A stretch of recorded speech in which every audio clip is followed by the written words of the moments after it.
John Lombardozzi of Brooklyn is 38 years old. He's married, has two sons.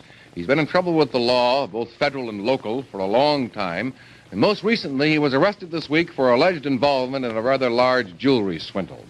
Lombardozzi told me today that all of his troubles with the law began about a year ago when, during the course of his father's funeral, an FBI agent was seriously beaten. He served 5 months of a 20-month sentence on that count, is currently free on appeal of the verdict. He also feels he's been rather unduly harassed by both police and press, and he rankles greatly at efforts to link him up with the Cosa Nostra family, of which his older brother, Carmine, is a reputed member. Today, John Lombardozzi, nattily attired in a black suit, manicured nails, invited us in so he could tell his side of the story. This is his family's apartment in Brooklyn. It is handsomely furnished with Italian provincial, lavender rugs and drapes, a piano that no one's learned to play yet.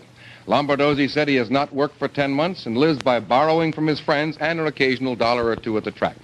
He and his wife, most charming in the interview, in which he repeatedly blamed the funeral assault and his brother Carmine's notoriety for his troubles. Ever since he was a visitor to Appalachian, they certainly have been investigating him and have been on my family ever since. You say he was a visitor. You don't say he was a participant in that conflict. Well, I don't know. I wasn't there.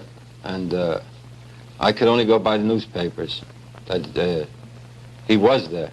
And the FBI now thinks that there's a connection between you and your brother, right? Well, other than the fact that you're brothers. Well, the only crime that I feel that I've committed or that I'm involved with simply is that my name is Lombardozzi and that Carmine is my brother. Is Carmine involved at all with a certain Cosa Nostra family? Carlo, what is the last name? I don't know what you're referring to. Carlo Gambini? Gambino? Oh, I don't know. I don't know if he's involved. They say he is, but I don't know. You've never associated with your brother in business at all? No, not at all. Outside of the fact that he is my brother, and we're loyal to in respect that we are brothers, loyal in blood. Let me put it that way to you. But that's it. I have nothing to do with my brother in respect to any businesses or any other operations of any kind. Never at all any labor relations things at all? No, never. Because I bring it up because Carmine has been accused of labor racketeering. Well, he's been accused of a lot of things, but like I say, I'm not my brother's keeper, and I'm independent of all things he may have been involved with. Well, John, you point out that you're not your brother's keeper, but do you feel in a way, I realize it's a tough question. I have a brother also, that your brother in a way has brought a great deal of grief and problem on your family? Well, I don't think he has personally.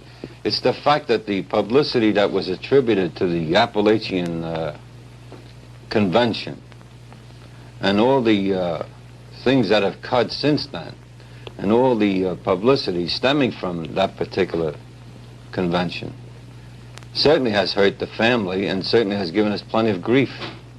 No question about it. Do you and your brother ever discuss these things at all? No, we don't. I never speak to my brother in reference to anything like this. Now, to a recent case, John, according to District Attorney, you and your brother were involved in a jewelry incident.